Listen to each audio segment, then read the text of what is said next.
नमस्कार दोस्तों, आज जानिए बैसाख मास के शुक्ल पक्ष की एकादशी के बारे में। व्रत कब रखना है, कब खोलना है, इस दिन भगवान को क्या भोग लगाना चाहिए, अगर आप तुलसी पत्र तोड़ना भूल गए हैं तो फिर क्या करना चाहिए, द्वादशी तिथि के दिन यदि समय पर दान ना दे सके तो क्या करना चाहिए, ये सारी बातें आज की इस वीडियो में आप जानेंगे। अगर आप अपने जीवन में उपवास रख कर थक गए हैं, आपकी मनोकामना पूर्ण नहीं होती हो, या आपने कभी कोई ऐसी गलती की हो जिसका प्रायश्चित आप करना चाहते हो, या फिर अंत में मोक्ष प्राप्ति की इच्छा रखते हो, तो घोर कलयुग में एकमात्र एकादशी व्रत ही ऐसा बताया गया है जिसे सच्चे मन से रखने पर या नियमों का पालन करने पर अंत में मोक्ष की प्राप्ति होती और भगवान विष्णु की कृपा से सभी पापों का नाश भी हो जाता है। इतना ही नहीं, आने वाले कई कुलों का भी, कई पीढ़ियों का भी उद्धार हो जाता है। हर महीने के कृष्ण पक्ष और शुक्ल पक्ष की 11वीं तिथि यानी एकादशी की तिथि को एकादशी व्रत रखा जाता है और ये व्रत भगवान विष्णु को समर्पित हो। भगवान विष्णु के अलग अलग अवतारों की पूजा हर एकादशी व्रत में की जाती, जैसे कि इस पर विशाल शुक्ल का नाम मोहिनी एकादशी है और ये भगवान श्री हरि के एकमात्र स्त्री रूप यानी मोहिनी अवतार को समर्पित माना जाता है। कहते हैं कि जब समुद्र मंथन हुआ था तब उसमें से जो अमृत कलश निकला था उसे लेकर दानव भाग गए थे। अगर दानव इस अमृत का पान कर लेते तो वह सदा सदा के लिए अमर हो जाते। तब भगवान विष्णु ने इस संसार के कल्याण के लिए और सभी देवताओं की रक्षा के लिए मोहिनी रूप धारण किया और अपनी मोहिनी रूप में दानवों को उलझाकर छल से सभी देवताओं को अमृत का पान करा दिया। इस अमृत का पान करके सभी देवतागण अमर हो गए और उनकी खोई हुई शक्तियां पुनः वापस मिली। मोहिनी एकादशी का व्रत हर प्रकार के मोह माया बंधन से दूर करने वाला है, इसलिए हर भक्त को चाहिए कि आज के दिन सच्चे मन से भगवान विष्णु की पूजा करे। यदि संभव हो तो उपवास रखे। जिनके लिए उपवास के नियमों का पालन पूर्ण करना संभव नहीं है, वे केवल इस दिन भगवान विष्णु के सच्चे मन से पूजा भी कर सकते। दोस्तों, इस पर 8 मई 2025 वीरवार के दिन मोहिनी एकादशी और एकादशी का उपवास भी केवल इसी दिन रखा जाएगा। वहीं हिंदू पंचांग के अनुसार हर साल बैसाख मास के शुक्ल पक्ष में मोहिनी एकादशी व्रत रखा जाता है। एकादशी तिथि 7 मई को सुबह 10:19 पर हो और अगले दिन यानी 8 मई को दोपहर 12:29 पर तिथि खत्म हुई। इस साल मोहिनी एकादशी व्रत 8 मई 2025 को गुरुवार के दिन मनाई जाएगी और मोहिनी एकादशी व्रत का पारण 9 मई 2025 को किया जाएगा। व्रत पारण का मुहूर्त सुबह 5:34 से सुबह 8:16 तक रहेगा। एकादशी व्रत का अनिवार्य नियम ये होता है कि द्वादशी तिथि को व्रत हमेशा शुभ मुहूर्त में खोला जाए, तभी ये व्रत पूर्ण माना जाता है और शुभ मुहूर्त होता है जो आपको हम बता रहे हैं। हमेशा सूर्योदय के बाद और हरिवासर का समय बीतने के बाद ही एकादशी का उपवास खोलना चाहिए, नहीं तो ये व्रत हमेशा अधूरा रहता है। वहीं इस दिन की गई पूजा पाठ या कोई भी पुण्य आपको अधूरा ही प्राप्त। अब बात करते हैं, क्योंकि इस बार गुरुवार के दिन एकादशी का व्रत है। सुबह एकादशी की पूजा कर दिन भर उपवास रखकर शाम के समय आपको जो भी फलाहार ग्रहण करना है उसमें एकादशी व्रत के नियम के पालन का ज्यादा ध्यान दें, क्योंकि एकादशी नियम के अनुसार इस दिन नमक का सेवन नहीं किया जाता। किसी भी प्रकार के अन्न का या फिर चावल, चाहे वो व्रत के चावल ही क्यों ना हो, उसका सेवन भी नहीं किया जाता है। तो ऐसे में आप एकादशी व्रत करें या फिर आप फलाहार करके शाम को व्रत का पालना कर सकते, क्योंकि एकादशी व्रत में जो लोग निराहार नहीं रह पाते हैं वो शाम की पूजा करने के बाद एक समय फ्रूट्स आदि, फलों का जूस आदि ले सकते और अगले दिन द्वादशी तिथि का फिर आपको नियम पूर्वक पालना करना चाहिए। उस समय आप व्रत में सेंधा नमक का सेवन कर सकते हैं, सादा नमक का सेवन कर सकते हैं। शुद्ध सात्विक भोजन जैसे दाल, रोटी, सब्जी और आलू वगैरह या फिर हरी सब्जियों का सेवन भी आप कर सकते। व्रत खोलते समय कभी भी मसूर की दाल, बैंगन या फूल गोभी का सेवन आपको नहीं करना चाहिए। भोजन शुद्ध सात्विक ही होना चाहिए। गुरुवार के दिन जब एकादशी है तो भगवान को भोग में तुलसी पत्र जरूर चढ़ाएं। बिना तुलसी पत्र के आपने चाहे 56 भोग भी भगवान को अर्पित किए हों तो भगवान उस भोग को स्वीकार नहीं करते हैं। ऐसे में एक दिन पहले दशमी तिथि को तुलसी पत्र तोड़कर रख ली। अब अक्सर एक प्रश्न कमेंट बॉक्स में लोग पूछते हैं कि एकादशी के दिन हम भगवान को क्या भोग लगाएं? तो इस व्रत में केवल फलों का ही या फिर फलों के जूस या फिर केवल ड्राई फ्रूट्स का भोग भगवान को अर्पित किया जाता है।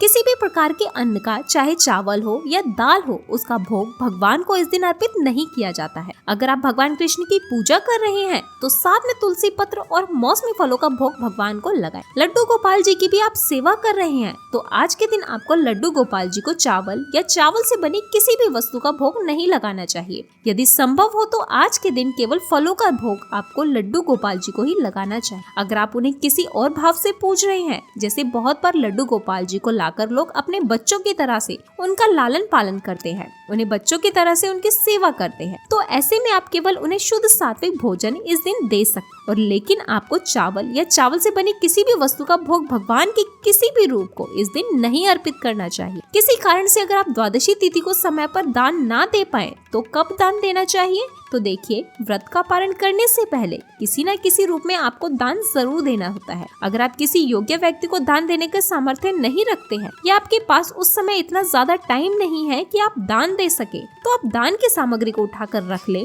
लेकिन उससे पहले गौ माता को आप गौग्रास निकाल कर दे। गौग्रास में आप रोटी, सब्जी, हरा चारा या फिर गुड़ रोटी या गुड़ और चने की दाल मिला सकते, या फिर आप छत पर चिड़ियों के लिए दाना पानी रख सकते, चींटियों के लिए आटा शक्कर मिलाकर डाल सकते और फिर उसके बाद ही शुभ मुहूर्त में आप अपना व्रत खोल सकते हैं। ये एकादशी व्रत का एक नियम हो। तो आइए अब आपको सुनाते हैं मोहिनी एकादशी की व्रत कथा, जिसे सुनने मात्र से आपकी सभी मनोकामनाओं की होगी पूर्ण। एक बार की बात है, अर्जुन ने संयम और श्रद्धा युक्त कथा को सुनकर श्री कृष्ण से कहा, हे मधुसूदन, वैशाख माह की शुक्ल पक्ष की एकादशी का क्या नाम है तथा उसके उपवास को करने का क्या विधान है? कृपया कर ये सब मुझे विस्तार पूर्वक समझे। श्री कृष्ण ने कहा, हे अर्जुन, मैं एक पौराणिक कथा सुनाता हूँ जिसे महर्षि वशिष्ठ जी ने श्री रामचंद्र जी से कहा था, उसे मैं तुमसे कहता हूँ, ध्यान पूर्वक श्रवण करो।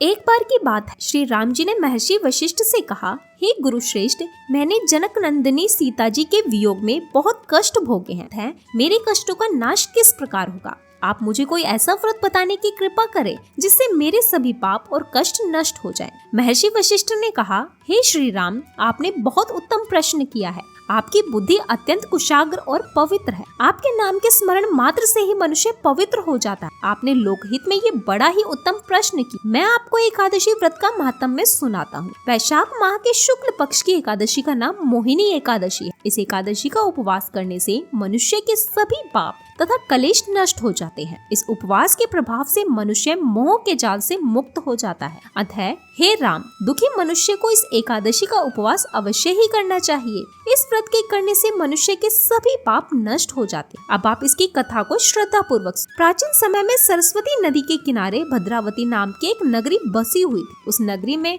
द्युतिमान नामक राजा राज्य करता था। उसी नगरी में एक वैश्य रहता था जो धन धान्य से पूर्ण। उसका नाम धनपाल था। वो अत्यंत धर्मात्मा तथा नारायण भक्त था। उसने नगर में अनेक भोजनालय, प्याऊ, कुएं, तालाब, धर्मशालाएं आदि बनवाए। सड़कों के किनारे आम, जामुन, नीम आदि के वृक्ष लगवाए, जिससे पथिकों को सुख मिले। उस वैश्य के 5 पुत्र थे, जिनमें सबसे बड़ा पुत्र अत्यंत पापी व दुष्ट था। वो वैश्याओं और दुष्टों की संगति करता था। इससे जो समय बचता था उसे वह जुआ खेलने में व्यतीत करता था। वो बड़ा ही अधम था और देवता, पितृ आदि किसी को भी नहीं मानता। अपने पिता का अधिकांश धन वह बुरे व्यसनों में ही उड़ाया करता था। मदिरा पान तथा मांस का भक्षण करना उसका नित्य कर्म था। जब काफी समझाने बुझाने पर भी वो सीधे रास्ते पर नहीं आया तो दुखी होकर उसके पिता, भाइयों तथा कुटुंबियों ने उसे घर से निकाल दिया और उसकी निंदा करने लगे। घर से निकलने के बाद वो अपने आभूषणों तथा वस्त्रों को बेच कर अपना गुजारा करने लगा। धन नष्ट हो जाने पर वैश्याओं तथा उसके दुष्ट साथियों ने भी उसका साथ दिया।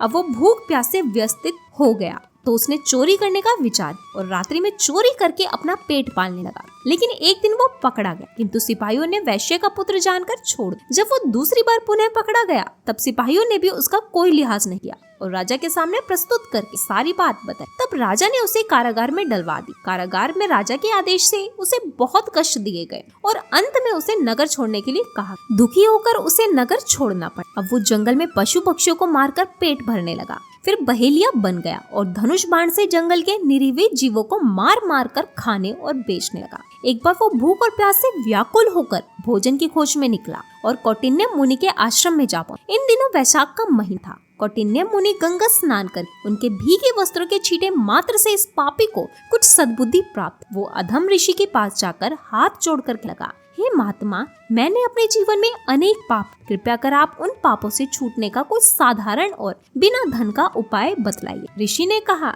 तो ध्यान देकर सुन, वैशाख माह के शुक्ल पक्ष की एकादशी का व्रत कर। इस एकादशी का नाम मोहिनी एकादशी। का उपवास करने से तेरे सभी पाप नष्ट हो जाए। ऋषि के वचनों को सुन वह बहुत प्रसन्न हुआ और उनकी बतलाई हुई विधि के अनुसार उसने मोहिनी एकादशी का व्रत। हे श्री राम, इस व्रत के प्रभाव से उसके सभी पाप नष्ट हो गए और अंत में वो गरुड़ पर सवार हो विष्णु लोक को गया। संसार में इस व्रत के उत्तम दूसरा कोई व्रत नहीं है। इसके महात्म्य के श्रवण व पठन से जो पुण्य प्राप्त होता है वो पुण्य एक सहस्त्र गौदान के पुण्य के बराबर है। तो मित्रों, अगर आपको ये जानकारी पसंद आई हो तो प्लीज वीडियो को लाइक करना मत भूलिएगा। जय श्री हरि विष्णु, जय माँ लक्ष्मी।